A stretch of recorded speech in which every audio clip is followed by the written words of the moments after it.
Acclame ton secours.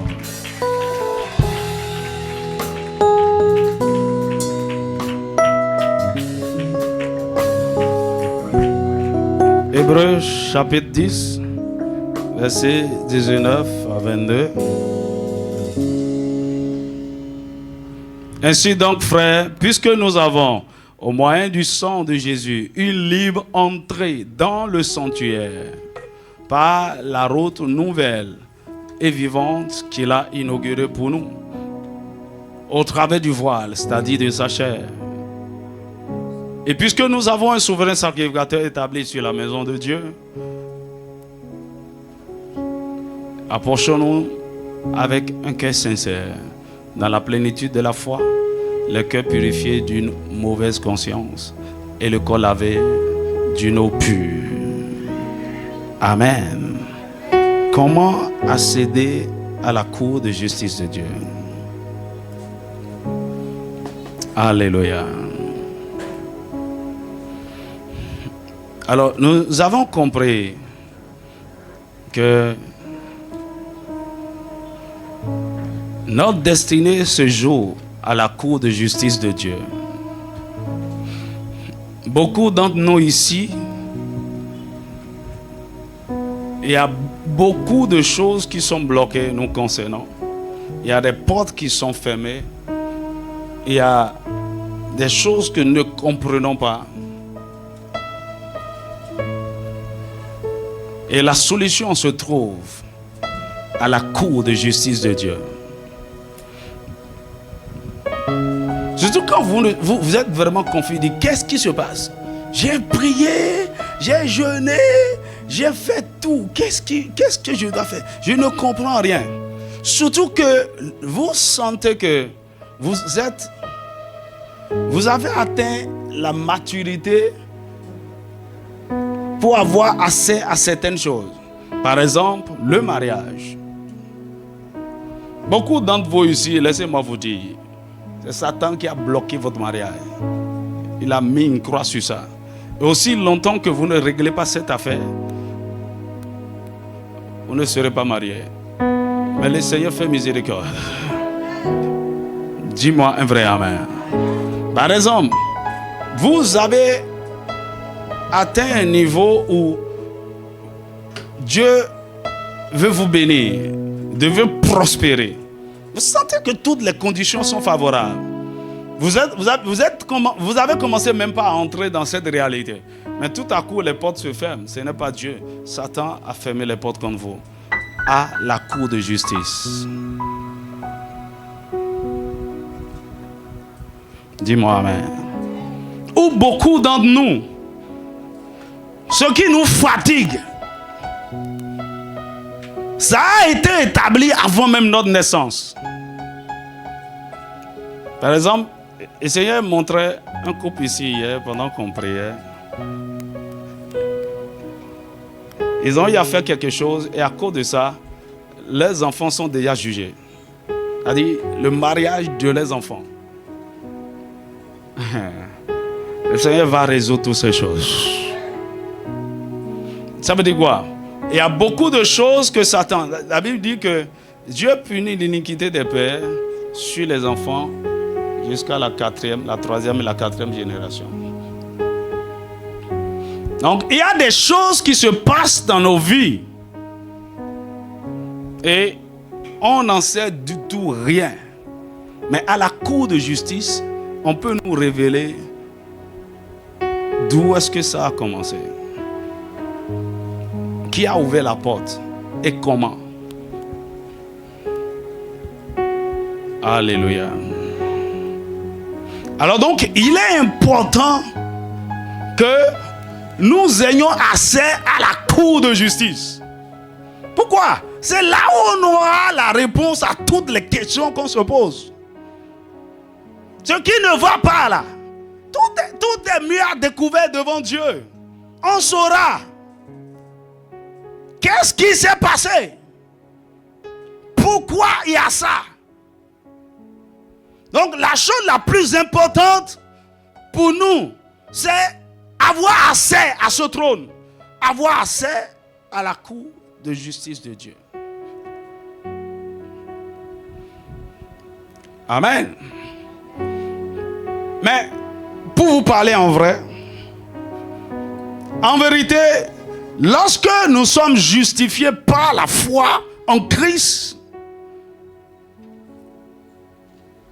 cela nous a déjà donné accès au trône de la grâce. Hello. Donnez-moi Romains chapitre 5, verset 1. Alors, lorsqu'on parlait de la justification, nous avons dit que nous sommes justifiés par la grâce. C'est un don de Dieu. Ok? Et la grâce, lorsque la grâce frappe à notre cœur, ça nous donne le don de la foi. Et ce qui nous permet de croire en Jésus. Et par la foi en Jésus, nous sommes justifiés. Et par cette foi en Jésus, nous sommes réconciliés avec Dieu. Donc, cette justification nous réconcilie avec Dieu. Donc, notre Dieu, qui est notre Père, qui est le juge. Donc, notre communion est rétablie avec lui. Nous sommes rentrés donc dans son intimité. Donc, par la justification, nous avons déjà accès à son trône. Romains chapitre 5, versets 1 et 2. Il dit, étant donc justifiés par la foi, nous avons la paix avec Dieu, par notre Seigneur Jésus-Christ. Nous avons la paix avec Dieu. Il dit, à qui nous devons d'avoir eu par la foi accès à cette grâce. Dis avec moi, cette grâce. C'est une grâce particulière. La grâce qui nous introduit dans la présence de Dieu. Nous avons, par la justification, nous avons eu accès à cette grâce dans laquelle nous demeurons fermes. Donc, nous avons tous accès à cette grâce. Donc, la réconciliation avec Dieu, le retour dans sa présence, le retour dans son intimité. Ok? Mais nous devons rester fermes. Nous devons demeurer fermes là. Parce que potentiellement, vous savez, dans le naturel, beaucoup d'enfants n'ont pas de relation avec leur père. Ils sont enfants, mais ils sont loin. Il n'y a aucune relation, il n'y a aucune intimité. Donc quand nous venons au Seigneur, nous devons demeurer fermes dans cette grâce. Nous avons déjà accès à cette présence de Dieu. On doit être conscient. C'est pourquoi Paul disait dans Éphésiens chapitre 2, versets 5 à 6, que nous qui étions morts dans nos offenses, Christ nous a ressuscités avec lui et nous a fait asseoir avec Christ dans les lieux célestes. Donc, par la grâce, nous avons eu accès à cette dimension. Nous sommes montés sur cette montagne où Jésus est assis. Il dit, nous qui étions morts par nos offenses, il nous a rendus à la vie avec Christ. C'est par la grâce que vous êtes sauvés. Et verset 6, il dit, il nous a ressuscités ensemble et nous a fait asseoir ensemble. Dis avec moi, ensemble. Où? Dans les lieux célestes, sur la montagne. De façon potentielle, nous sommes déjà élevés dans cette dimension.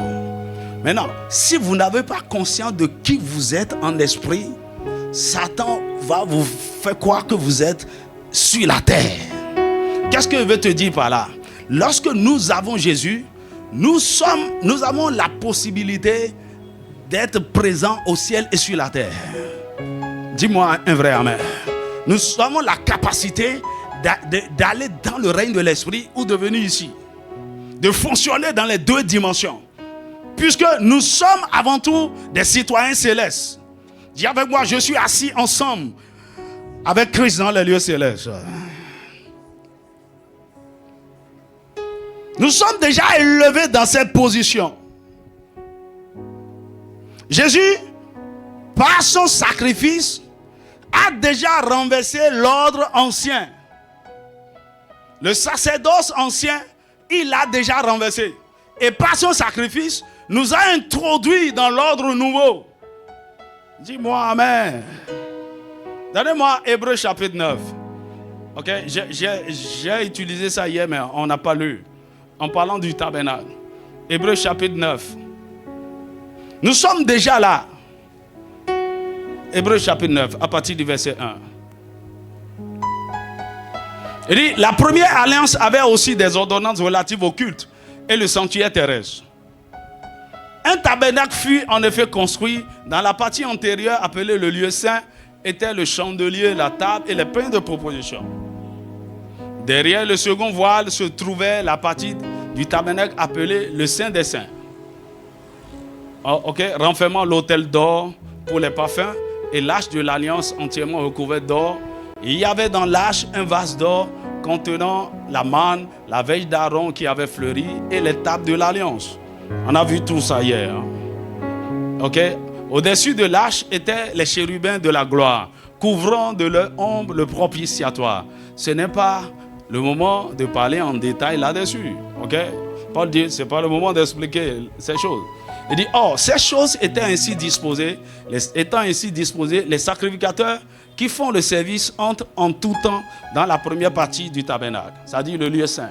Ils rentrent tout le temps, ok, pour offrir des sacrifices. Et dans la seconde, le souverain sacrificateur seul entre une fois par an, non sans y porter du sang qu'il offre pour lui-même et pour les péchés du peuple. Donc, il offre du sang pour l'expiation de ses propres péchés et aussi pour les péchés du peuple. Le Saint-Esprit montrait par là que le chemin du lieu très saint n'était pas encore ouvert. C'est une seule personne qui a accès à cela une fois par an. Le chemin n'était pas encore ouvert tant que le premier tabernacle subsistait.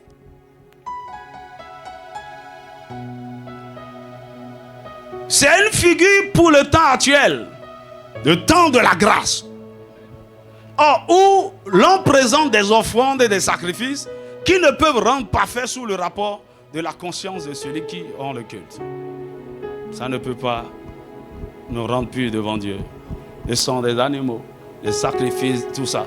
Et qui, avec les aliments, les boissons et les diverses ablutions, étaient des ordonnances charnelles, imposées seulement jusqu'à une époque de réformation. L'époque où Jésus devait venir amener la perfection. Dis-moi Amen. Il dit, mais Christ est venu comme souverain sacrificateur des biens à venir. Il a traversé le tabernacle plus grand et plus parfait, qui n'est pas construit de main d'homme, c'est-à-dire qui n'est pas de cette création. Donc, il est allé au ciel, dans le véritable tabernacle. Et il est entré une fois pour toutes dans le lieu très saint.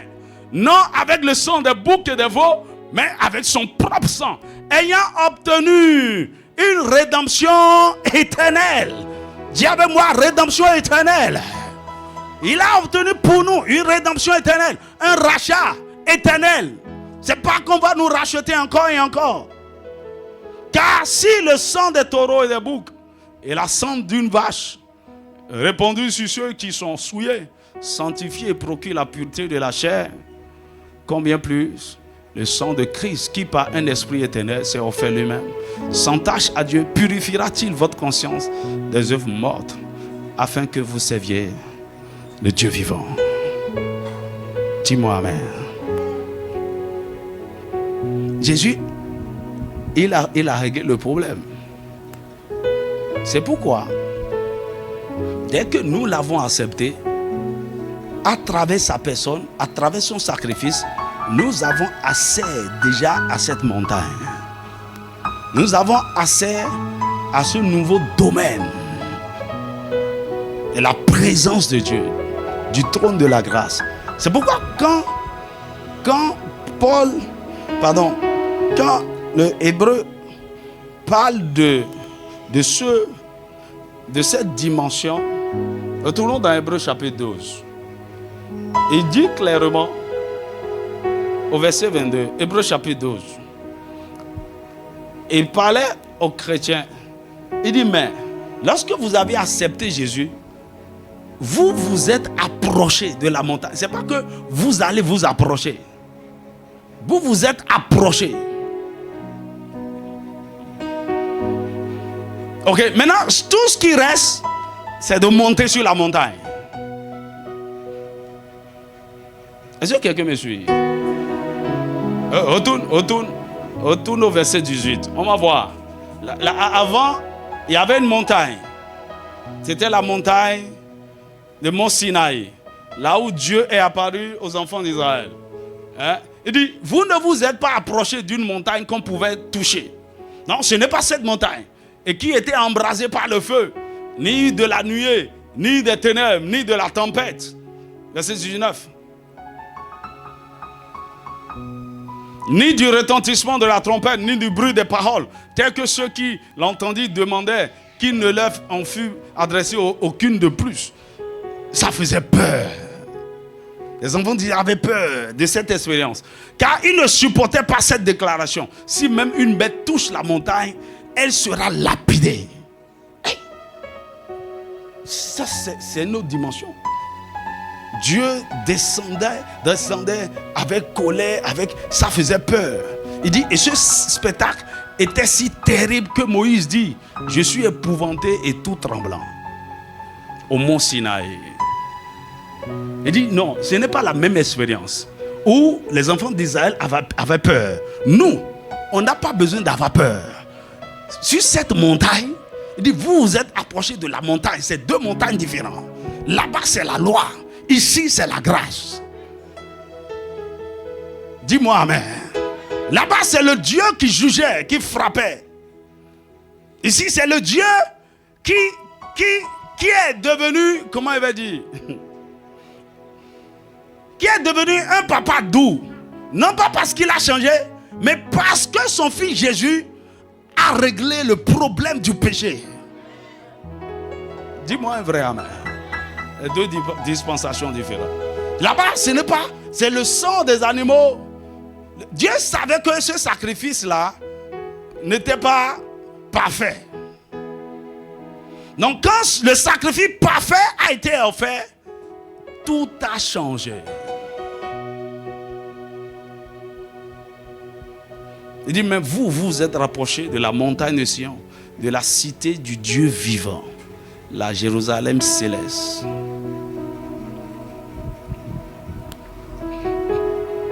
Dis-moi amen. Maintenant, on s'est déjà approché. Ce qu'il faut maintenant, c'est de monter sur la montagne. Et de monter le plus loin possible. Ou mieux, de demeurer sur la montagne. Dis-moi amen. Donnez-moi Psaume 24, versets 3 à 4. Psaume 24, versets 3 à 4.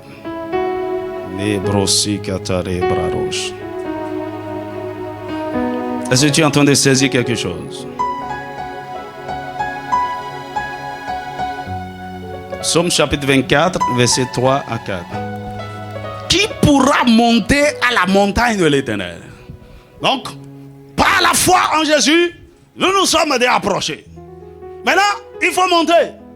Qui pourra monter à la montagne de l'Éternel? Qui s'élèvera jusqu'à son lieu saint? Celui qui a les mains innocentes et le cœur pur. Celui qui ne livre pas son âme au mensonge et qui ne jure pas pour tromper. Retournez à Psaume 15, Psaume chapitre 15, versets 1 et 2. Marabrosata.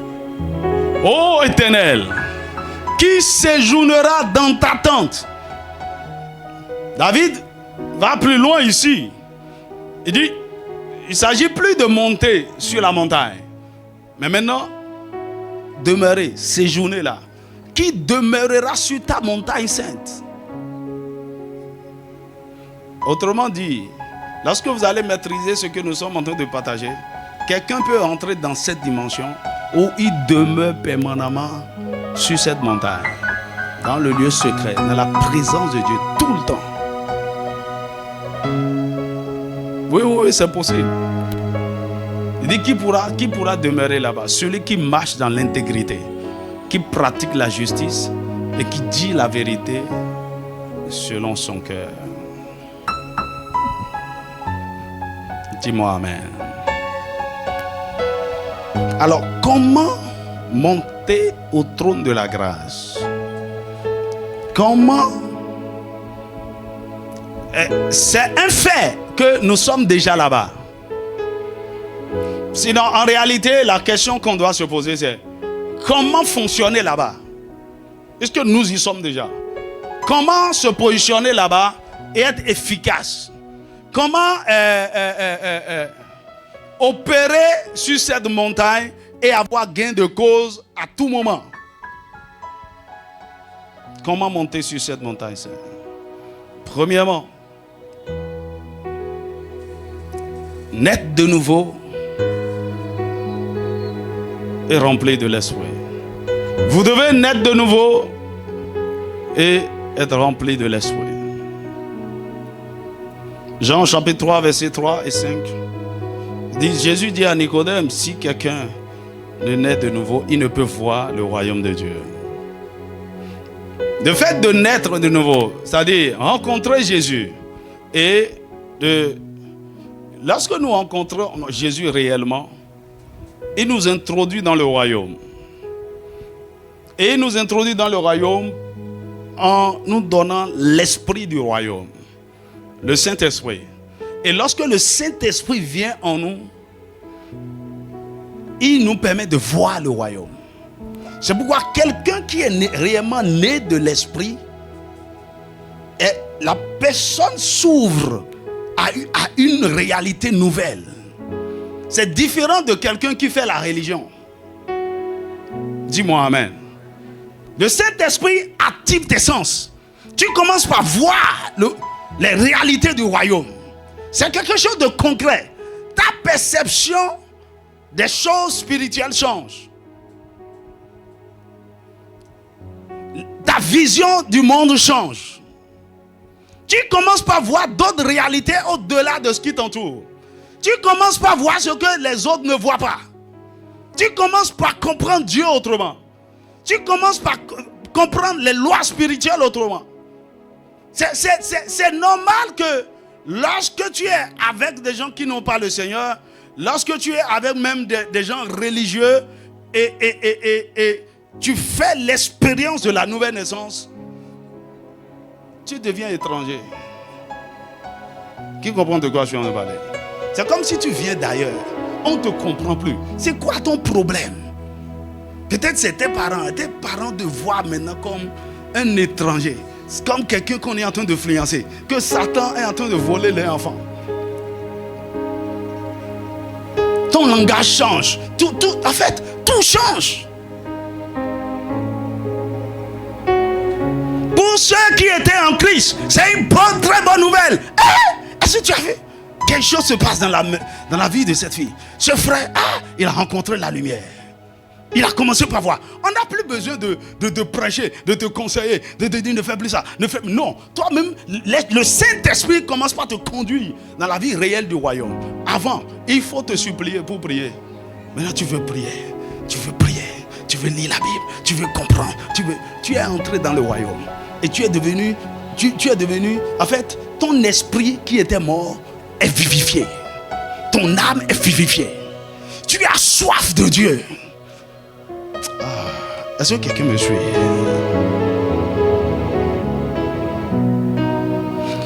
Tout à coup, toi qui étais mort spirituellement, tu deviens vivant et en bonne santé spirituelle. Tu deviens conscient de la présence de Dieu. Tu deviens conscient du fait que Dieu est ton Père et que tu es son enfant. Tu es passé de la mort à la vie. Dis-moi amen. Donc, tu es plus activé.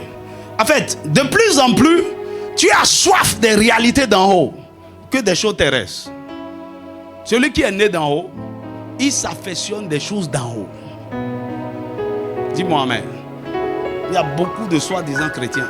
Ils sont tellement terrestres, tellement charnels. Des choses d'en bas, des choses d'en bas. C'est ça qui les préoccupe. Comment avoir un nouveau téléphone? Comment avoir une nouvelle perruque? Comment faire ceci? comment sortir, comment aller à la plage, comment... Toi, tu t'amuses pas. Je veux me défouler. Ce week-end, tu sais, il n'y a pas affaire de Jésus, affaire de...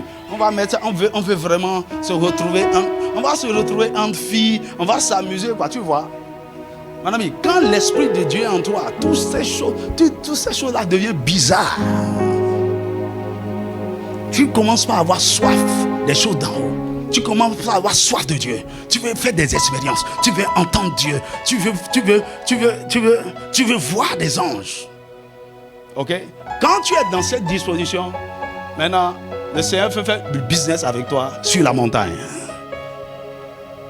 Dis-moi amen.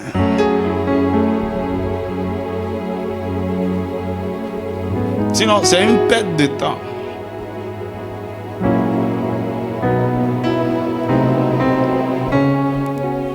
Il y a beaucoup de gens ici, vous êtes même fatigués.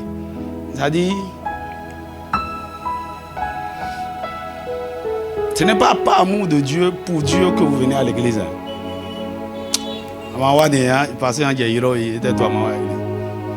Mais tu n'es même pas encore dedans. Tu dois être vivant pour le Seigneur, embrasé pour lui, né du royaume. Tu vois le royaume. Ce que les autres ne voient pas, tu vois. C'est tellement réel. Écoute-moi, aussi longtemps que votre environnement ne commence pas à vous voir comme bizarre, étranger, tu n'es pas encore né de nouveau. Tu n'es pas encore chrétien.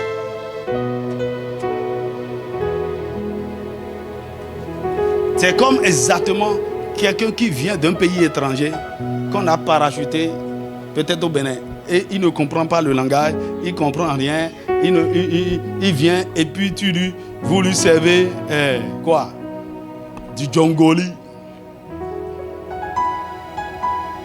Ou bien asrokoui. C'est quoi ça?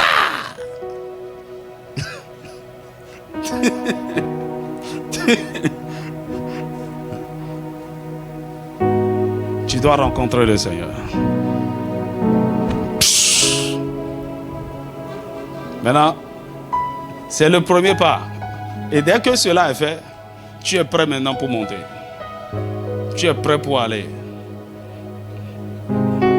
Et tu vas voir, demain, nous allons faire essentiellement la pratique.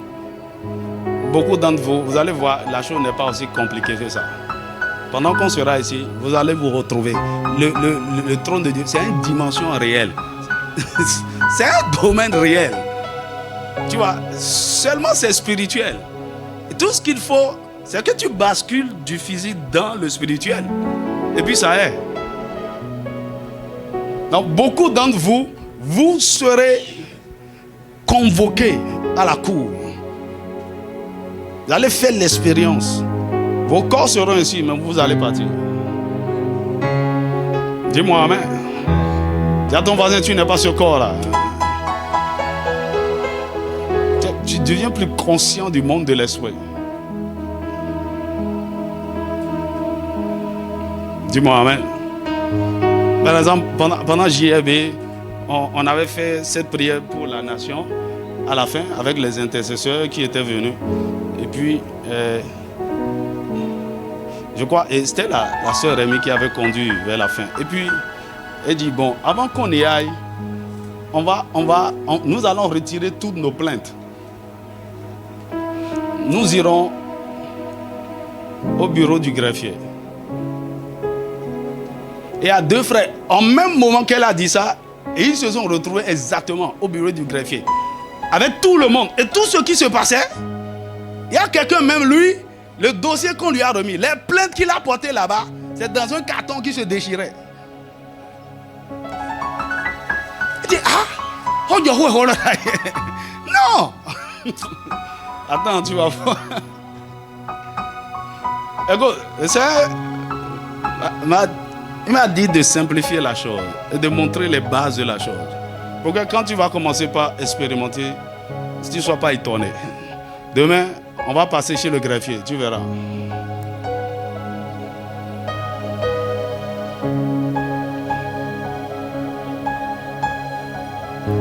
Seulement, il faut que tous les sens spirituels soient activés. Ça dit quoi? Tes yeux doivent commencer par voir, tes oreilles doivent commencer par entendre, il y aura de perception, il y aura de sensibilité, tout. C'est un état où on est plus conscient du règne de l'esprit.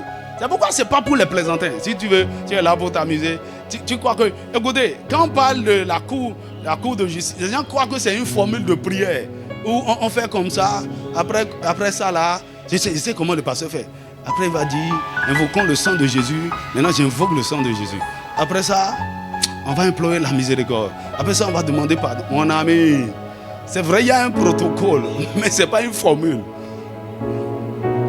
C'est pourquoi c'est l'esprit qui conduit. Et quand il vous conduit, c'est une réalité vivante. Dis-moi amen. Donc, premièrement, naître de nouveau, être rempli de l'esprit. Parce que c'est l'esprit qui vous fait transporter. C'est la soif qui vous fait transporter. C'est votre vie de prière. Votre vie de prière devient le canal, le moyen de transport que le Saint-Esprit utilise pour vous amener dans cette dimension. Deuxièmement, comment monte-t-on sur la montagne? Action de grâce, louange et adoration. Par des actions de grâce, la louange et l'adoration. Donnez-moi Psaume 100, chapitre 4.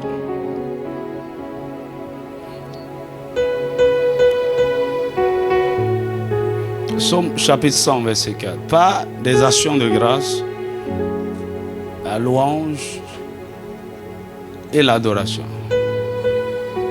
Nous voulons entrer dans la présence de Dieu. Alors, dans ce verset-là, tu vas voir le pavis intérieur, le lieu saint et le lieu très saint. Et on entre dans le pavis. Vous savez, dans le pavis, on l'a vu hier, il y a le grand autel de sacrifice pour tout le peuple. Et une cuvette, bien un vase pour l'ablution. Donc, pour entrer, il dit, entrez dans ces portes avec des louanges, dans ces pavis avec des cantiques. Célébrez-le, bénissez son nom. Je crois que dans la version Semeur, c'est plus clair. Et puis avoir version Semeur. Alors, on entre dans les pavis de Dieu avec des sacrifices d'action de grâce. Avancez par ces portes avec reconnaissance. Ok, maintenant c'est plus clair. Hein? C'est dans l'ordre maintenant. Avancez dans ces portes avec reconnaissance. Celui qui veut, ça c'est le protocole capital. Tu t'approches de Dieu, c'est la première des choses. La reconnaissance, la gratitude, les actions de grâce. Ça doit jaillir de ta bouche dès que tu viens. Ok? Maintenant, c'est déjà avec la conscience que tu es à la porte. Dis-moi amen. Maintenant que tu viens entrer. Avancez dans ces portes avec reconnaissance. Entrez dans ces pavis en chantant ces louanges. Donc, c'est dans cet ordre-là. Donc, j'entre dans le pavis, dans les portes, par des actions de grâce. Je traverse maintenant les pavis pour entrer dans le lieu saint par des louanges. Et après les louanges, je l'adore. Écoute, le Seigneur m'a montré ce protocole-là depuis, c'était en 2012 ou bien 2011. C'est pourquoi tous nos cultes commencent par ça, ici. C'est un principe. C'est pourquoi toutes les fois, il y a la présence de Dieu. Si tu n'as pas cet esprit, on ne va pas te donner le micro, tu vas faire quoi que ce soit. C'est le protocole. On rend grâce à Dieu. Et quand vous lui offrez ces sacrifices, c'est pourquoi quand on vient, je vois les gens commencer les réunions, pas prière de combat. Tu combats qui? On va prier, on va faire ceci. On s'en fout de Satan, de nos problèmes. On se focalise sur Dieu. on lui rend grâce. Donc c'est pourquoi la première personne qui vient, tout ce qu'elle fait, rend grâce à Dieu, c'est la prière. Rend grâce à Dieu. Après cela, la louange. On est en train d'avancer. Et dès que la louange atteint son firmament, en fait, la louange fait deux choses. Soit ça nous fait monter là où Dieu est, ou ça fait descendre Dieu au milieu de nous. Dans tous les cas, on a accès à sa présence. Oh, est-ce que quelqu'un me suit?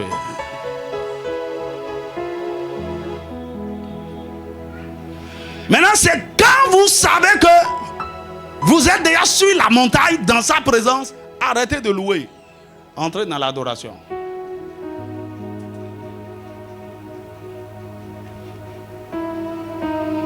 C'est pourquoi parfois même, les gens veulent louer et ils veulent déborder. Et parfois je leur dis arrêtez, c'est bon. Vous êtes déjà dans la présence du roi. Quand tu es là, tu n'as plus besoin de continuer par louer. La raison pour laquelle tu le louais, c'est pour qu'il vienne. Il est déjà là, arrête. Maintenant adore-le. Et tout ça, pourquoi comment vous y arrivez? Par votre sensibilité spirituelle. Vous n'êtes même pas obligé de voir qu'il est là. Vous sentez qu'il est là. Tous vos sens, votre corps, votre perception, tout. Donc quelqu'un me dit, mais comment je dois savoir si c'est temps d'arrêter là? Tu dois savoir, non? Le Saint-Esprit n'est pas en toi. Tes sens là sont morts. Alors comment tu dois savoir que le roi n'est pas encore là, qu'il n'est pas encore satisfait? Il attend que les sacrifices de louange montent encore. Tu dois savoir.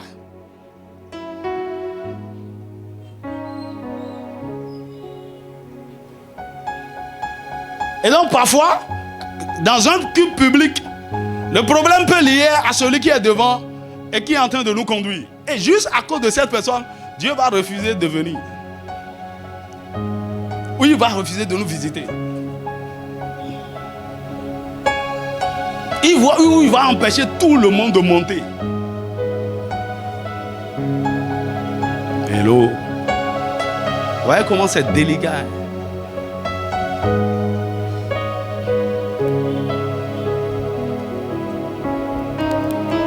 Donc ceux qui veulent apprendre à monter sur la montagne, à rester, doivent être des adorateurs. Et la première des choses que vous devez maîtriser, c'est l'action de grâce. Tu vois, ceux qui savent rendre grâce à Dieu continuellement, et l'action de grâce, la reconnaissance est devenue votre style de vie, vous allez vivre permanemment dans la présence de Dieu. Tout le temps vous êtes dans la joie. Merci Seigneur. Alléluia. Gloire à Jésus. Hier je marchais, j'étais devant l'hôpital chic. Et puis il était 1h environ. J'ai enlevé mes chaussures. Dans la rue seul. Et puis ça m'a saisi. Adorons Jésus. J'ai crié à haute voix tout seul. En tout cas, la voix n'est même pas encore ouverte. Et puis j'allais, je venais. Qu'est-ce qui ne va pas avec toi? J'allais, je venais. Mon ami, quand tu parles, en fait, je priais, le truc. En fait, ça vient spontanément. Ah, je veux louer Dieu, Et je l'ai fait jusqu'à un moment. J'étais satisfait. J'ai dit, bon, ok, on continue. C'est le style de vie de ceux qui habitent sur la montagne. Action de grâce. Alors, comment monter? Deuxièmement. Troisièmement. J'ai dit premièrement. Net de nouveau. Premièrement, par des actions de grâce, la louange et l'adoration. Ça doit être votre style de vie. D'ailleurs, vous pouvez noter 2 Chroniques chapitre 20, versets 21 à 25. 2 Chroniques chapitre 20. Tu vois, lorsque Dieu a demandé à Josaphat de remettre la bataille en ses mains. Ce n'est pas lui qui doit combattre. Il dit, ce que tu as à faire, tiens-toi là seulement. Mais les chantres devant. Et les chantres se sont mis devant. Ils ont commencé par chanter. Car il est bon, car sa miséricorde durera toujours. Car il est bon, car sa... Ils ont livré la chose entre les mains de Dieu. Et ils attendent son intervention. Et effectivement, Dieu est descendu. Il a créé l'embuscade dans le camp de ces 3 royaumes. Ils se sont entretués.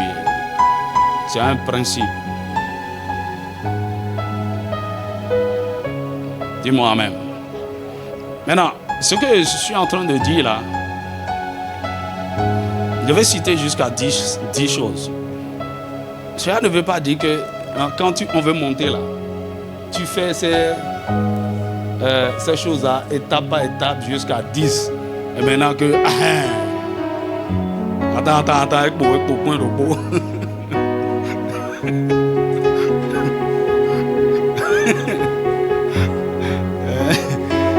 Et tu veux prier, tu vas prendre ton cahier de notes et tu mets ça.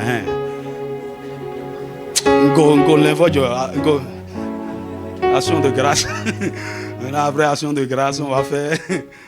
Non, c'est pas ça. Tu peux monter juste par une de ces choses. C'est ce que je veux dire. Dis-moi Amen. Donc, je vais te montrer toutes les possibilités. Et donc, ou tu peux faire beaucoup à la fois. Ok? Donc, juste parce que tu as loué, tu as adoré, c'est fini. Tu es déjà là-bas. Tu sais que tu es dans la présence. Et maintenant, les négociations commencent. La pétition commence. Et d'ailleurs, même à des moments donnés, parce que tu es là-bas, tu ne parles même plus. Dieu lui-même commence par régler les choses. Parce qu'il sait pourquoi tu es là. Ou bien il sait ce qu'il voulait régler dans ta vie en ce moment T. Dis-moi un vrai Amen. Comment monter et fonctionner sur la montagne? 3. Avec assurance. Il dit, approchez-vous du trône de la grâce. Avec assurance. Dis avec moi, assurance.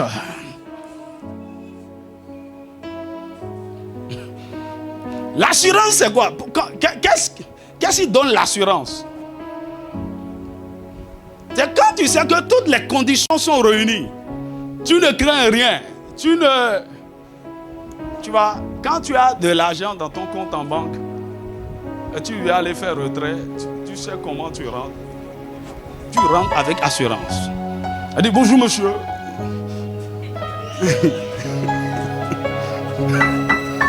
Ouais, bonjour.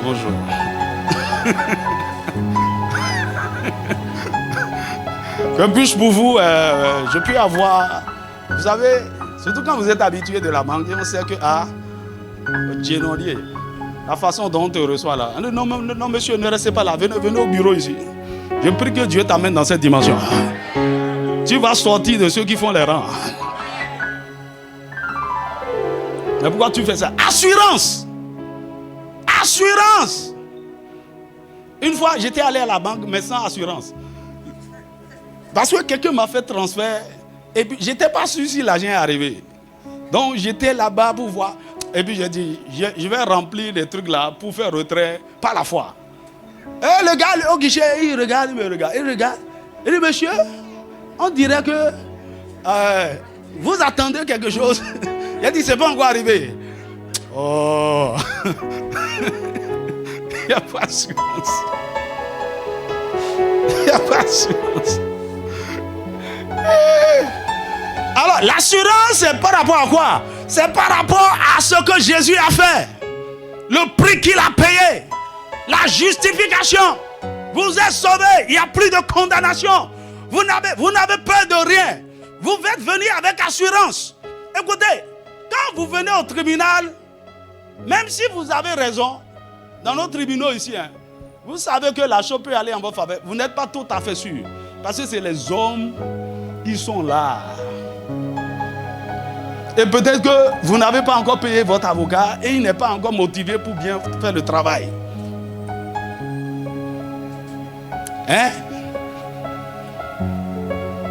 Vous n'êtes pas sûr. Vous ne savez pas comment ça va finir. Mais ici, là, vous savez comment ça va finir. Vous savez, à la fin, là, c'est votre père qui est assis là-bas.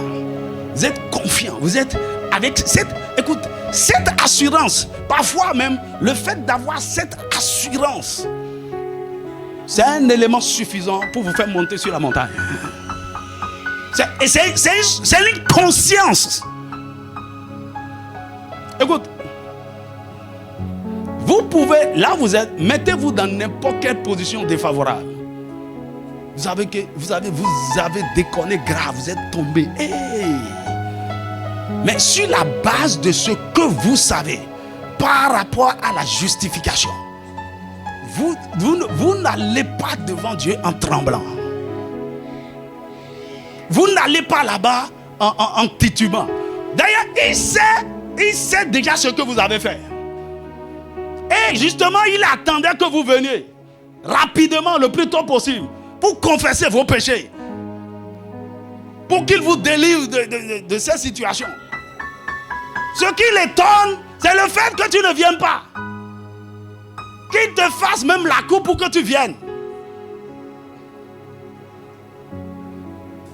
C'est pourquoi David n'a pas peur. David, il a dit, laissez-moi tomber entre les mains du Dieu vivant. Avec assurance. Avec assurance. Je sais qui il est. Je sais que je suis son enfant. Je sais que tout est en ma faveur. Je sais que même si j'étais en faute, il peut décider autrement. J'ai l'assurance. Viens avec assurance.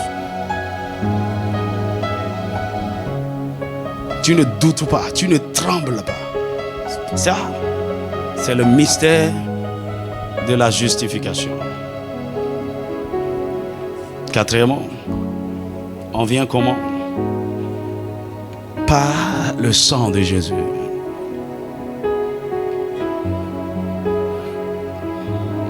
Par l'assurance, c'est Hébreux chapitre 4, 16.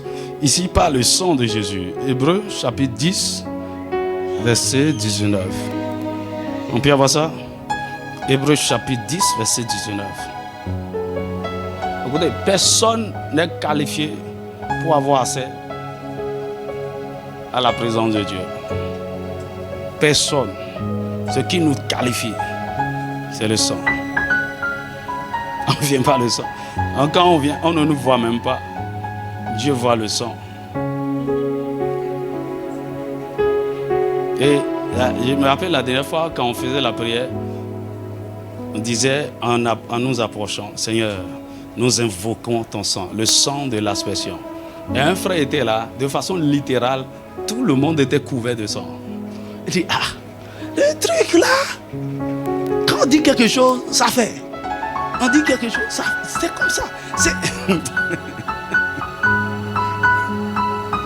Il dit, ainsi donc frère, puisque nous avons au moyen du sang de Jésus une libre entrée dans le sentier, au moyen du sang de Jésus.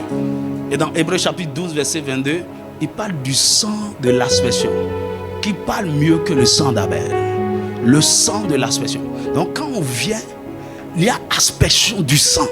Et en fait, c'est ça qui temporise tout devant le trône de Dieu. Le sang est en train de couler en permanence. Donc le coupable peut venir et dit, j'en appelle au sang. J'invoque le sang. Oh, Satan est déjà mis au chaos. Parce que dès que le coupable est couvert du sang, on ne voit plus ses fautes. On voit le sang pur et juste.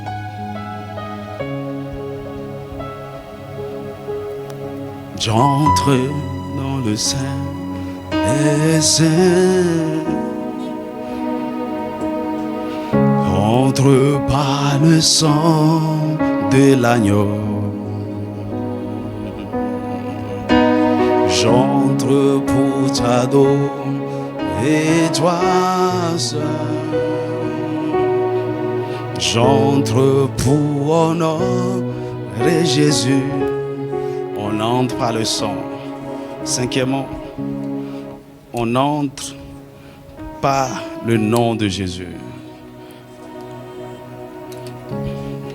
C'était quoi? Le sang de Jésus. Ici, le nom de Jésus. Le nom de Jésus. Il a dit dans Jean 14, 6, il dit, je suis le chemin. Jésus a une porte. Le nom de Jésus, c'est une porte qui nous donne accès. Lui-même, il a dit, personne ne vient au Père que par moi. C'est moi la porte. C'est moi qui vous introduis au Père. Donc, je viens au nom de Jésus.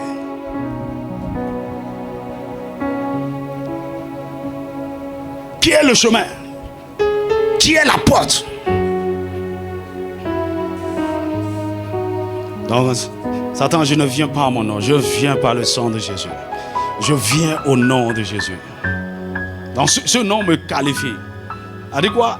C'est comme une procuration qu'on vous signe. Donc, la même autorité, le même droit que le nom que Jésus même a devant la présence de Dieu. Vous avez la même autorité. Dis-moi amen. J'entre par le nom de Jésus. 6. On y monte comment? Dans la plénitude de la foi.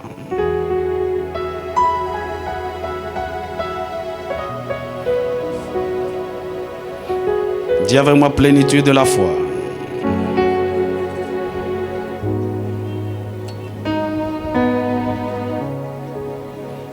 Hébreux chapitre 10, verset 22. Plénitude de la foi. La foi est une force surnaturelle qui vous permet d'avoir accès au monde spirituel. Donc ici, la foi en Dieu, la foi dans le système judiciaire, la foi en la justice de Dieu, la foi en ce que Jésus a fait, la foi en votre avocat, la foi dans le Saint-Esprit, la foi dans le juge qui est assis sur le trône. La plénitude de la foi.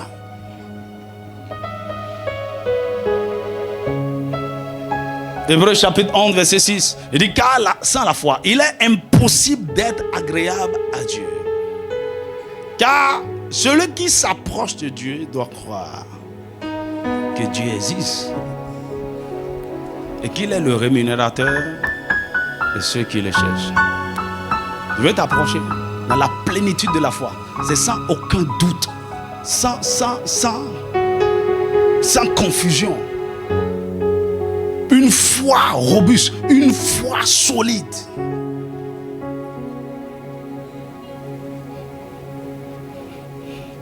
La foi peut vous faire monter.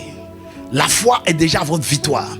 La foi dans le fait que la chose tourne en votre faveur. La foi que votre avocat ne va pas faillir.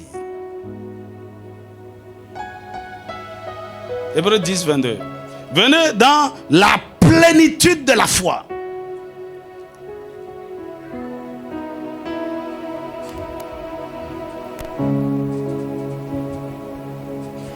Tu vois, à un moment donné, quand vous allez à la cour, votre avocat peut vous dire, ayez confiance en moi, hein, n'ayez pas peur, on va gagner. Hein? On dirait que vous doutez.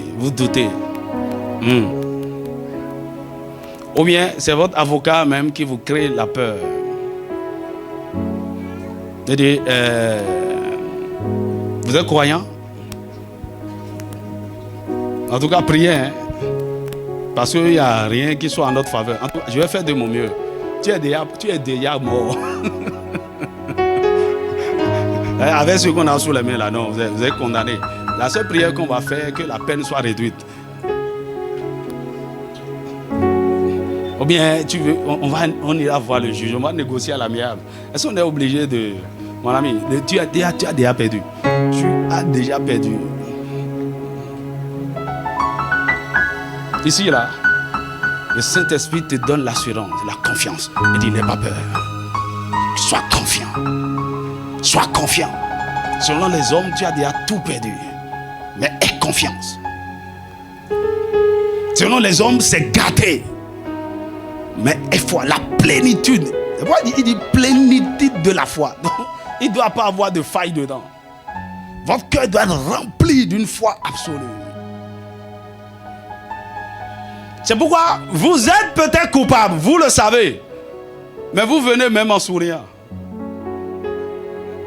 On dirait le gars, il est inconscient. Hein? Non, il n'est pas inconscient. Il est très sérieux. mais très confiant en son Dieu. 7. Comment monter ou comment fonctionner sur la montagne avec un cœur sincère. Donnez-moi Hébreux 10, 22 là. Avec un cœur sincère. Il dit, approchons-nous avec un cœur sincère.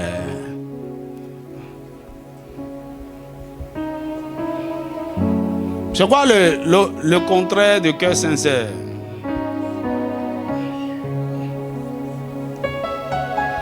Quelqu'un qui n'est pas sincère, il est comment?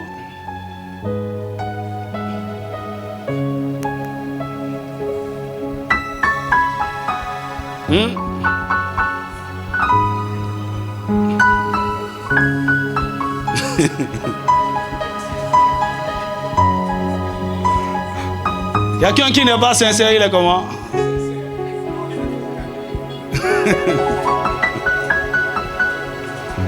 Il n'est pas sincère. Il est non sincère. Ou bien insincère. Il est...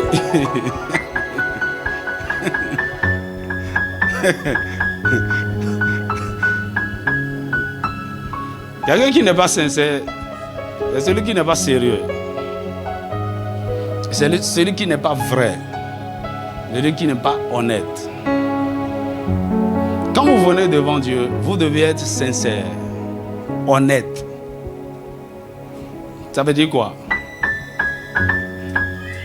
Par rapport à ce que vous avez fait, soyez honnête, soyez sincère, vous pouvez tromper même votre avocat dans ce monde. Mais devant Dieu là, soyez sincère, soyez vrai, soyez honnête. Parce que ici là, ce n'est pas un tribunal humain. Celui vers qui vous allez là, il voit tout, il connaît tout et il sonde vos cœurs.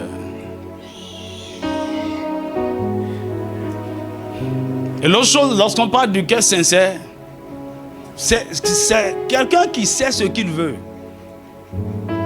qui sait exactement pourquoi il est là, qui comprend le sérieux de l'enjeu. Écoutez, il y a des gens dans le sérieux, en fait, au cœur d'un problème sérieux, ils ne sont pas sérieux. Ils sont en train de s'amuser. Ils sont même distraits.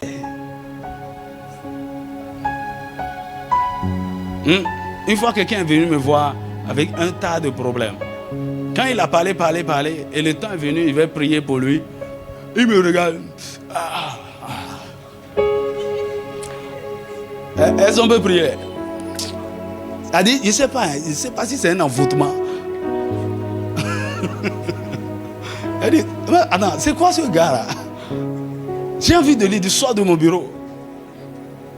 Eh oui, pasteur.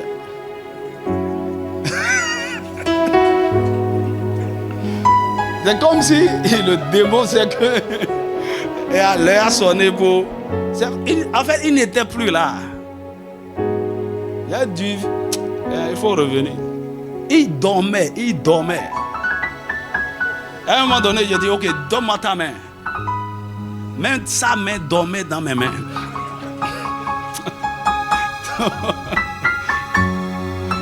Allez.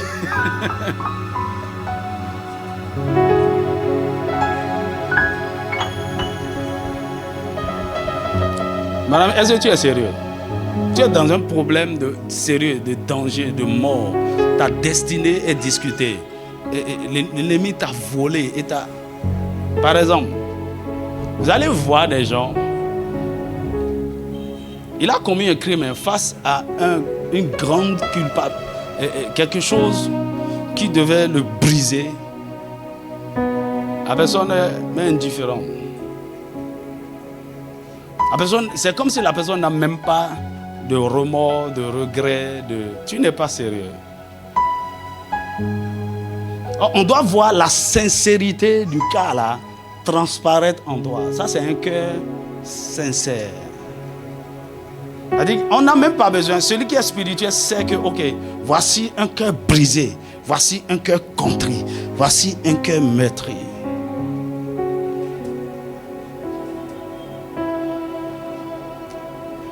Est-ce que vous savez que parfois, vous êtes en train de montrer le danger à certaines personnes, ils ne vous prennent même pas au sérieux. Ça veut dire, le pasteur, là, les moyens, il exagère quoi. Ils ont donné mon nez, donc... il a des vieux esprits de mort tourner autour de moi. Tu n'es pas sérieux. Que le Seigneur te donne un cœur sincère. Et parfois, là où j'ai compris, là où les gens ne sont pas sincères, c'est les cœurs qui sont blessés, qui sont traumatisés et qui ne sont pas guéris.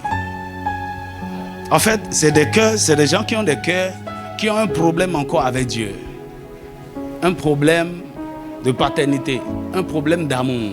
Ils n'ont même pas vraiment confiance en Dieu. Donc quand ils sont venus, en fait, ils veulent voir ce que Dieu peut faire. Parce que leur cœur n'est pas guéri, leur cœur n'est pas free, leur cœur n'est pas à l'aise. Le cœur c'est chargé, c'est lourd. Il y a des blessures qui ne sont pas guéries. Que le Seigneur t'aide. Dis-moi un vrai amen. 8. Comment venir avec un cœur pur? Dis des cœurs purifiés d'une mauvaise conscience. Qui pourra monter sur ta montagne sainte? Celui qui a le cœur pur. Le cœur pur. Et ici, il s'agit des dispositions de votre cœur. Par exemple, vous avez été blessé, offensé, vous n'avez pas pardonné.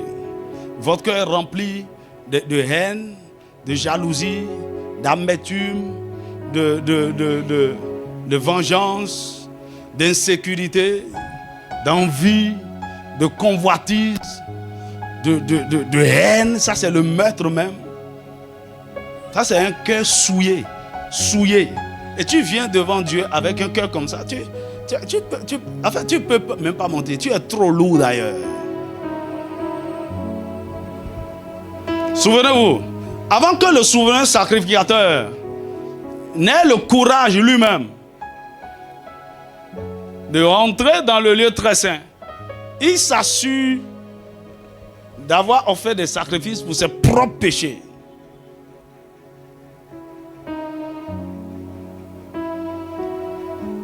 Hello. Donc, avant d'aller loin devant Dieu, tu dois t'assurer que ton cœur est là. Surtout quand tu veux venir même en tant qu'intercesseur. Ou tu veux représenter d'autres en portant leur fardeau devant Dieu. Dès que tu viens, ce n'est pas le problème qui t'a amené qu'on regarde. On va scruter ton cœur d'abord.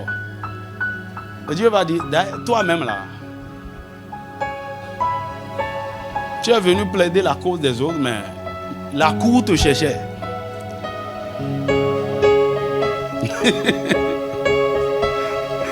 Et tu sais que les gens sont venus comme témoins et ils ont fini en prison. Hello. On les a juste invités comme témoins pour témoigner. Et il a dit quelque chose, le juge a dit, hein, répète. Ok.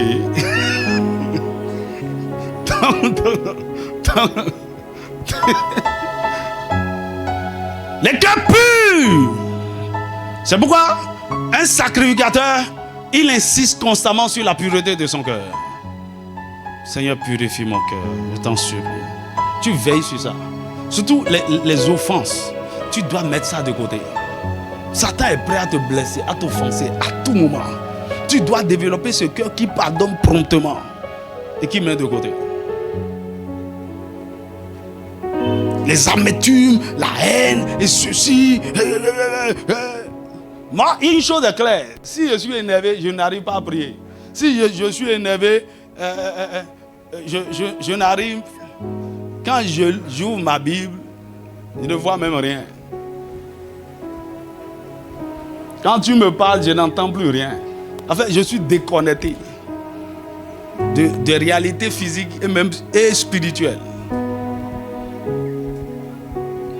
Dis-moi amen. C'est pourquoi un homme spirituel est un homme de paix. Non seulement la paix, il cherche la paix avec Dieu, mais la paix avec son entourage. Par exemple, lorsque vous êtes un homme, votre plus grand besoin, c'est la paix intérieure. Je veux parler des malins, la paix intérieure. Si vous voulez fonctionner, réfléchir, être productif, vous devez avoir la paix intérieure. Vous ne pouvez pas être productif dans un environnement de trouble. Il y a des querelles, il y a la bagarre. Okay? Les femmes savent se débrouiller dans ça, mais pas les hommes. Dis-moi amen.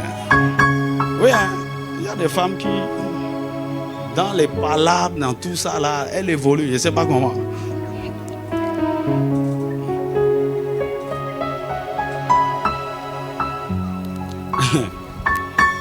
Alors si tu veux être productif, tu vois, moi je suis tout le temps en esprit.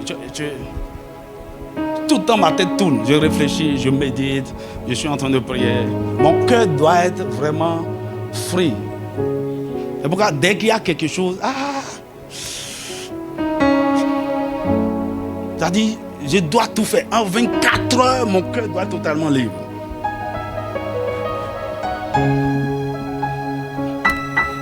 Que le Seigneur t'aide. C'est pourquoi, lorsque vous venez, voici un avantage. Vous pouvez venir avec un cœur lourd, un cœur souillé. Maintenant, en entrant à travers le parvis, avant d'entrer dans le lieu saint, c'est sur ça que vous insistez. Et c'est par rapport à ça que vous insistez sur le sang de Jésus. Seigneur, la façon dont je suis venu, mon cœur, purifie mon cœur. Il y a une douleur, Saint-Esprit enlève ça. Vous négociez ça là même dans la cour, avant d'aller au lieu très saint. Donc, c'est pourquoi parfois vous êtes là, vous durez dans l'action de grâce, dans la louange. Vous voulez que un travail soit fait d'abord sur le cœur. Dès que c'est fait, le Saint-Esprit va vous dire ok, maintenant c'est bon, ton cœur peut avancer. Donc n'allez pas devant Dieu le cœur n'importe comment. Parce que dès que vous venez, c'est un scanner. Dieu regarde d'abord.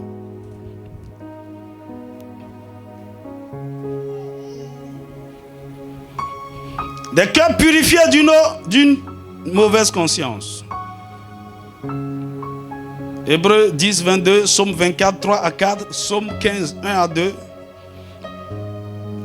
9. Le corps lavé d'une eau pure.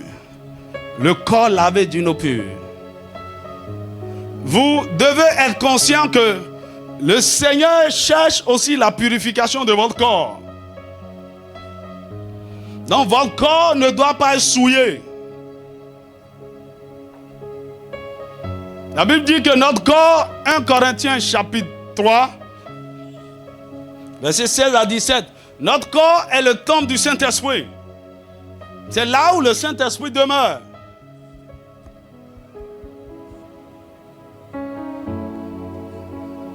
Vous ne devez donc pas négliger cela. Lorsque votre corps est souillé, cela entache votre marche dans la présence de Dieu. Et par exemple, il y a certains péchés qui souillent le corps. Et en tête, ce sont les péchés sexuels. Et l'autre chose, ce sont les péchés de la langue. Les péchés, vous connaissez les péchés de la langue.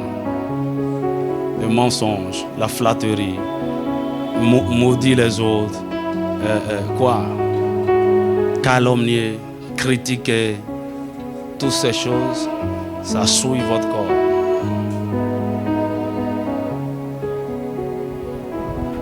Le Seigneur veut que vous soyez purs. Et 10 pour finir. C'est bien 10, hein?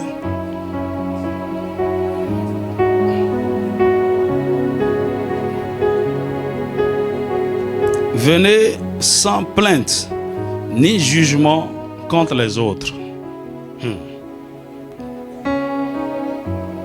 Ça là, il n'y a pas longtemps j'ai appris ça. Venez sans plainte ni jugement sur les autres.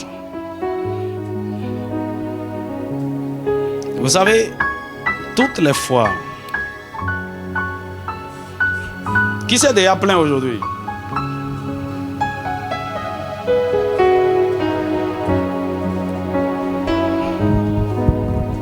Ok, c'est une seule personne, deux.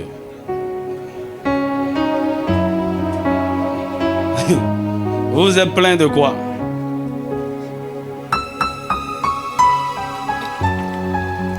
Ou de qui?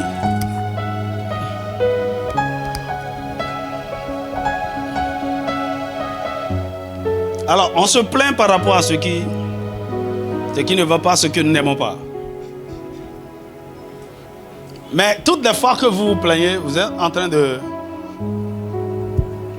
Quand quelqu'un veut amener une affaire au tribunal ou bien au commissariat, on dit quoi? Il est venu porter plainte.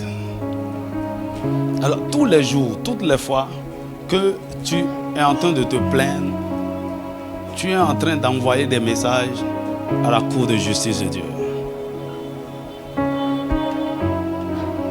Alors, tu te plains des parents, tu critiques, moi je ne suis pas d'accord, et ceci. En fait, celui qui se plaint par rapport aux autres, il est en train, il voit qu'il est meilleur. D'accord? Il voit, il critique la situation et apporte même un jugement sur l'autre. Ok? Par exemple, on peut se plaindre par rapport au gouvernement, on peut se plaindre. Tu vois, quand le Seigneur a commencé par me parler de cette affaire, il doit dire, enlève toutes tes plaintes. Moi, j'ai porté trop de plaintes contre notre président. Trop. J'ai dit, comment il peut faire des trucs comme ça? Voilà. Un jour, je priais, il m'a dit, enlève, il faut enlever toutes tes plaintes. Si tu veux que j'agisse. Vous plaignez des gens, des situations. Ou bien, il y a un problème, non? Un conflit peut-être. Entre un homme ou une femme. La femme se plaint de son mari. C'est comme ça la dernière fois. Pasteur, attendez, je vais vous parler. Cet homme-là, et tu parles. L'homme aussi vient. Il parle, il dit, ma femme, c'est Jézabel même incarnée. Hein? Et puis il dit. Alors, toutes ces choses que nous faisons, c'est très dangereux. C'est vrai que parfois, les hommes nous ont fait du mal, ils nous ont blessés, et on se plaint. Ce n'est pas comme ça qu'on doit se faire. Ce n'est pas comme ça ça doit se faire. On doit... Il y a des choses que nous devons apprendre à laisser entre les mains de Dieu. Dis-moi Amen. Ok, je vais laisser les Écritures parler. On va lire 3 textes. Psaume 50, versets 20 à 22. Psaume chapitre 50, versets 20 à 22. Donnez-moi ça rapidement.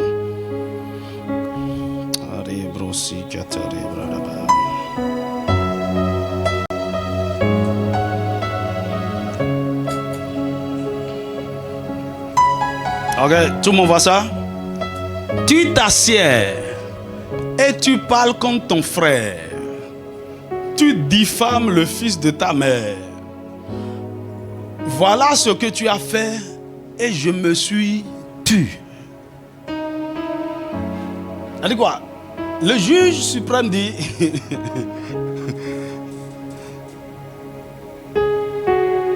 tu as des problèmes et je devais intervenir, je devais parler. Mais c'est toi qui es en train de parler contre ton frère. Tu diffames, tu calomnies. C'est ce que tu as fait. Et par rapport à ton cas, je me suis tu. Tu t'es imaginé que je te ressemblais. C'est vrai, non? Il dit, les gens pouvaient venir. Hé, Dieu, Adolphin, quoi elle est?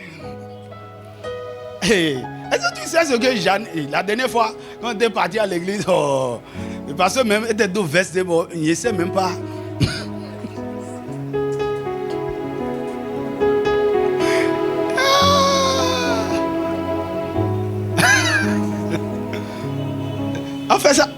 fait ça avec son camarade. Donc, quand vous faites ces choses et vous venez devant Dieu, c'est comme, il dit, tu t'es imaginé que je te ressemblais. Tu as dit, alors on va critiquer les gens ensemble. Mais je vais te reprendre et tout mettre sous tes yeux. J'aime parler, calomnier, médire, diffamer sur le frère. Tel a fait ceci, tel a fait. Surtout ceux qui ont un sens de justice, c'est eux qui sont justes, c'est eux qui sont droits, c'est eux qui voient. Dès que tu es devenu juge en fait des gens, Dieu te regarde. Donnez-moi Jacques chapitre 4, versets 11 et 12. Jacques chapitre 4, versets 11 à 12. Jacques chapitre 4, versets 11 à 12. Voilà. Il dit, ne parlez point mal les uns des autres, frères. Celui qui parle mal d'un frère ou qui juge son frère, parle mal de la loi et juge la loi. Il s'est élevé au-dessus de la loi. C'est comme s'il est le faiseur de la loi. Il faut faire très attention. C'est pourquoi il y a des choses, vous voyez, ne portez pas de jugement. Vous ne connaissez pas tout, vous ne savez pas tout. Il n'y a que Dieu qui sait tout, qui voit tout, qui comprend tout. C'est pourquoi la personne que tu condamnes là, Dieu ne la condamne pas.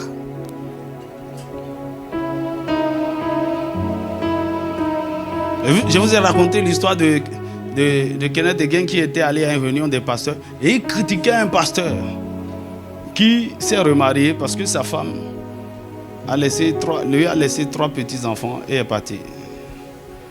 Et le dernier avait 8 mois. Cet homme ne savait comment gérer les enfants là. Il pleurait tout le temps. Et il dit non, je ne peux pas, comment je vais?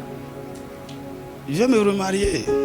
Il dit non, si tu me remaries, tu commets un adultère. Et puis quand il s'est remarié, il était dans une dénomination, ils l'ont excommunié. Et il est sorti de la ville, il est allé ailleurs. Avec sa nouvelle femme, il a recommencé un ministère indépendant et ça a explosé. Le Seigneur l'utilisait puissamment. Et donc les pasteurs se sont réunis et disent, mais comment Dieu peut utiliser un pécheur? Le gars est un adultère. Le gars, il a. Et donc, quand il parlait, Kenneth Hagin était là. Il n'a rien dit. Et quand il est rentré chez lui, Jésus lui est apparu. Il lui a posé la question. Pourquoi avez-vous critiqué mon serviteur? Ah! Il dit, hé, moi je n'ai rien dit. Hein. C'est les autres qui parlaient. Il dit, oui, tu n'as rien dit, mais tu ne l'as pas défendu.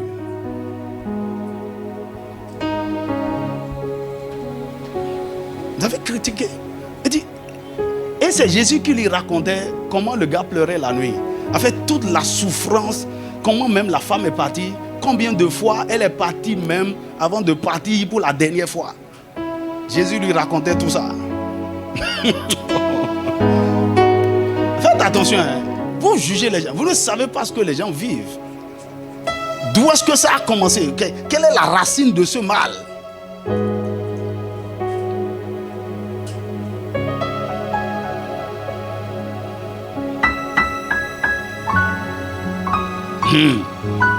Retourne dans le texte. Ne parlez pas mal les uns des autres, frères. Celui qui parle mal d'un frère ou qui juge son frère parle mal de la loi et juge la loi. Or, si tu juges la loi, tu n'es pas observateur de la loi, mais tu en es juge. Tu es devenu juge. Il dit, un seul est législateur et juge. Celui qui fait les lois et qui juge. C'est celui qui peut sauver et perdre. Esaïe combien? Mais toi, qui es-tu qui juge le prochain?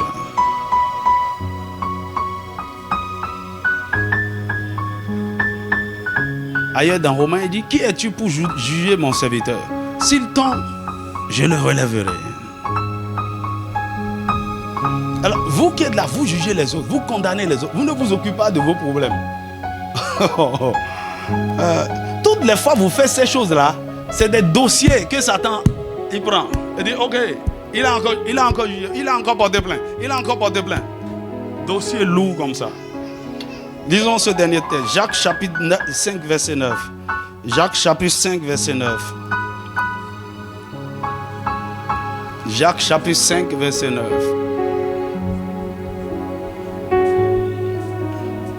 Debrasana.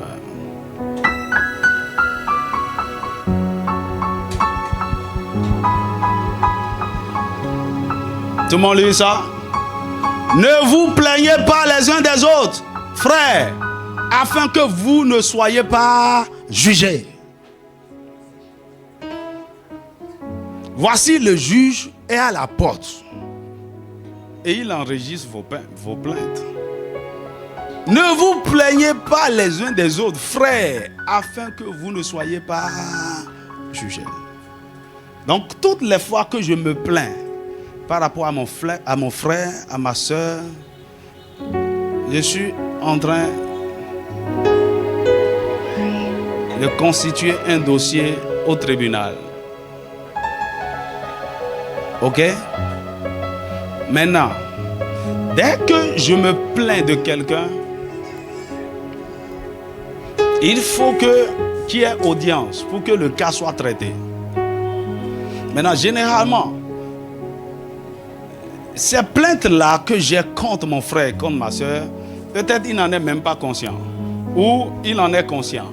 Mais jamais, on ne s'est jamais présenté devant Dieu, devant son tribunal, pour que la chose soit tranchée. Cela veut dire quoi? Généralement, les plaintes que nous portons contre nos frères et sœurs restent longtemps devant le tribunal de Dieu. Et ça veut dire quoi? On a des dossiers au tribunal qui ne sont pas encore traités. Et parce que non seulement le plaignant ou celui qu'on a accusé ne s'est jamais vraiment présenté pour régler le cas. Maintenant, dans le cas où tu amènes un autre dossier, un autre problème t'amène au tribunal, on ne va pas s'occuper de ça d'abord. Tu as déjà des cas, des dossiers en instance.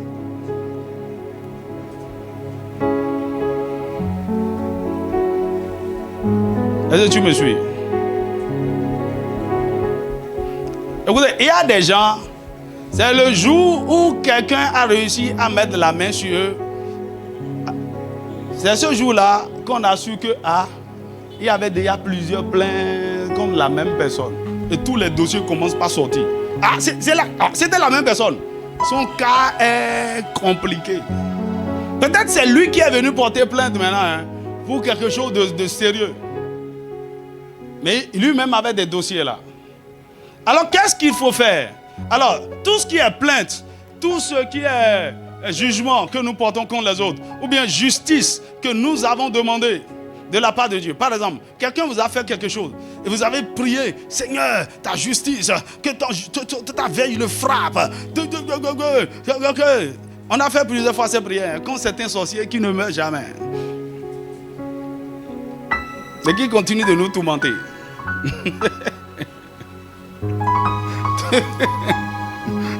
Seigneur, le feu, je connais qui est en train de faire ça dans la famille. Mais cette nuit, il va voir. Et tu as prié fatigué. C'est comme si Dieu lui donne encore longévité. Tous ces dossiers-là, tous ces plaintes-là, ça va où? Ça va au bureau du greffier. Non, on va faire ça demain. Quand vous voulez que Dieu vous fasse,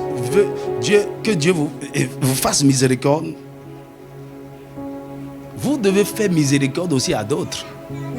Donc toutes les plaintes que vous aviez déposées contre des gens au greffier, chez le greffier, vous allez les retirer.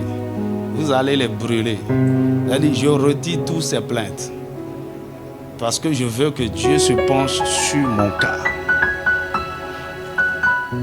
Je puis vous dire, à plus de 90%, c'est la raison pour laquelle beaucoup de chrétiens n'ont pas gain de cause. Même s'ils ont raison. devant certains jugements.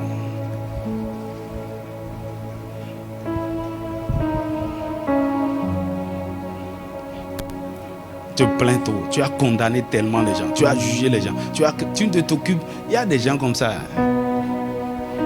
Ils ne s'occupent jamais d'eux-mêmes. Est-ce que tu as appris? Tu es en train de parler. Il y a des esprits autour de toi qui sont en train d'enregistrer. Dis-moi amen. Tu sais, il y a des services de renseignement dans toutes les nations. Satan a ses services de renseignement. Et tu seras surpris qu'on t'a enregistré.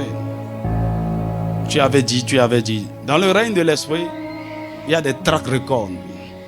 Track record de tout ce que nous faisons, tout ce que nous disons. C'est pour cela que nous devons faire attention. Le Seigneur est juste. Le Seigneur veut nous rendre justice. Le Seigneur veut nous faire du bien. C'est nous-mêmes qui compliquons nos cas parce que nous venons mal. Je prie que le Saint-Esprit t'instruise et t'enseigne en profondeur ces choses. Afin que demain, lorsque nous allons venir dans sa présence, il puisse nous accueillir favorablement. Parfois, vous n'avez même pas besoin de vous gêner. C'est-à-dire quoi? Vous avez déjà de très bonnes dispositions de cœur. Dès que vous venez, la cour siège en même temps et votre cas est réglé. Vous n'avez même pas besoin de faire quoi que ce soit. Vous savez, pendant que Nathan parlait à David, David était déjà descendu de son trône. Il est déjà passé par plusieurs étapes dans son cœur. Dès que Nathan a fini, il dit: j'ai péché contre l'Éternel. Le prophète a senti en même temps que Dieu l'a déjà pardonné. Il dit: David, tu es pardonné. Et je te rends le jugement du ciel. Tu es pardonné. Toi là, tu es pardonné. Que le Seigneur nous aide. Incline ta tête et bénis son Saint-Nom. Zane brazo zane satada brakache. Zane brakache terere bragada. Masutane brasakata de bragada. Merci Jésus. Merci Jésus. Oh, quelle grâce. Quelle grâce. Quelle grâce. Merci pour les secrets. Merci pour les mystères. Merci pour les révélations. Merci. Merci, merci Seigneur. Merci. Écoute, le Seigneur a dit: je veux changer les situations. Il dit: tous les jugements que Satan a prononcés contre vous,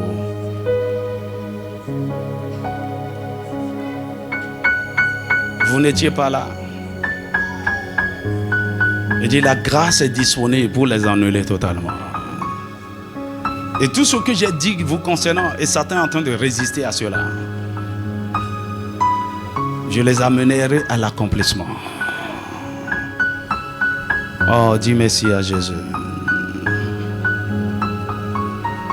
Dis merci à Jésus. Dis merci à Jésus. C'est ta saison de délivrance. C'est ta saison de restauration. Vous savez, là où vous êtes, le Saint-Esprit va vous parler. Demain, nous allons faire des supplications devant Dieu. Et je vous prie, venez déjà avec des choses. Venez avec des cas. Le Saint-Esprit est en train de vous rappeler des choses. Depuis le jeudi, peut-être même le dimanche qu'on est en train de parler de ce sujet, le Saint-Esprit est en train de pointer certaines choses. Il ramène certaines choses à la surface. Il dit: ça, c'était pas encore réglé. Ça, c'était pas encore réglé. Ou bien il vous a fait des promesses, il a dit des choses. Le Saint-Esprit est en train de ranimer certains souvenirs. Il dit: ça là, ça. Satan est en train de jouer avec ça contre toi. Mais pourquoi? Vous pouvez voir les raisons là, dans tout ce qu'on a cité. C'est notre attitude. On va dire: Seigneur, aide-moi. Donne-moi la révélation de ma position en toi. De là où je suis. Je me suis déjà approché de la montagne sainte. Seigneur, accorde-moi la grâce de développer ce style de vie, d'action de grâce, de louange et d'adoration. Seigneur, accorde-moi cette grâce de venir constamment dans ta présence avec assurance. Révèle-moi le mystère de ton sang. Révèle-moi le mystère de ton nom. Seigneur, touche mon cœur et amène-moi dans la plénitude de la foi. Seigneur, donne-moi un cœur sincère, un cœur honnête, un cœur vrai. Guéris mon cœur de toute blessure intérieure, de tout traumatisme. Seigneur, purifie mon cœur, sanctifie ma vie. Seigneur, lave-moi, lave mon corps, mon âme, ma conscience, par ton sang et par l'eau de la parole. Seigneur, je crie à toi. En ce qui concerne les plaintes, je suis champion. Je me plains trop, tout le temps, de tout et de tout le monde, de tout et de rien. Je juge constamment. C'est moi qui ai raison. Je me plains de tout le monde. Il y a tellement de dossiers. Je me suis plaint de mes parents, de mon mari, de mes enfants, des responsables, de mon pasteur, des plaintes. J'en ai porté tellement. À tort ou à raison, j'ai porté des plaintes. Les gens qui m'ont fait de mal, qui m'ont fait ceci, des plaintes. J'ai jugé.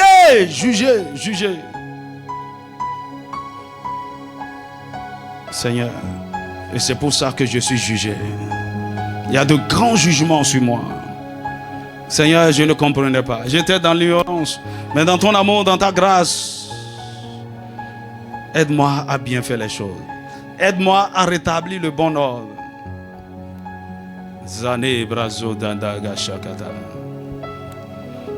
Seigneur, je prie que ton esprit ranime mon esprit. Que ton esprit me rappelle les choses. Que ton esprit, que le Saint-Esprit me rappelle tous ces dossiers que l'ennemi, que j'ai devant le tribunal. Des accusations que Satan a contre moi. Même des accusations sur ma famille.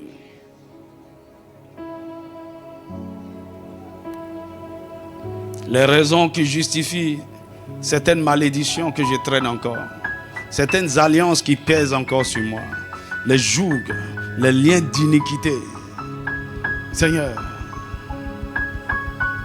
les péchés, les iniquités de mes pères, de mes origines, que Satan utilise encore contre moi. Les vaines manières de vivre que j'ai héritées de mes pères et qui continuent de me condamner. Seigneur, tu vas visiter mes origines.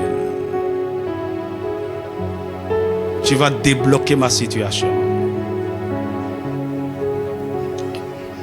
Toutes les résistances que Satan a contre moi par rapport à ma destinée, je te vois les lever. Je suis totalement acquitté.